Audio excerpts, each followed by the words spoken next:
கண்டுபிடிச்சிட்டியா மச்சான்? அங்கதான் உட்காந்துருக்கா, எங்க இருக்கு இப்போ அந்த மங்கி? அதே லொக்கேஷன்ல நாங்க பார்த்த இடத்துல உட்காந்துருக்கு. அதுக்கு வந்து ஒரு சூப்பரான ஒரு புரோட்டா காத்துட்டு இருக்கு. புரோட்டா கொடுக்குறக்காண்டி என் நண்பர் போயிட்டு இருக்கான். யானை நடமாட்டம் வேற அதிகமா இருக்குங்க அங்க காட்டுக்குள்ள. தெளிவா இருக்கு மச்சான். நீ வையில புரோட்டாவை பாருங்க. இவனை பார்த்தாலே இறையாவை போற மாதிரி தான் இருக்கான். இவன் புரோட்டாவை இறையா கொண்டு போறானே, என்ன நடக்க போகுதுன்னு தெரியலையே.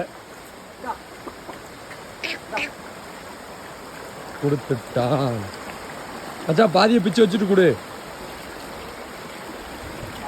அது சாப்பிடாது. அது மனுஷன் மாதிரி புரோட்டா சாப்பிடாது மாப்பிள்ள. ஆப்பிரிக்கன் மங்கி அது. அதுக்கே தெரியுது புரோட்டா ஒரு ஒஸ்ட் டிஷ்ஷுங்கிறது அதுக்கு தெரியுது. நமக்கு தான் தெரியல. புரோட்டா ஒரு ஒஸ்ட் டிஷ்ஷுங்கிறது இந்த மங்கிக்கு தெரியுது, மனுஷனுக்கு தெரியலையே.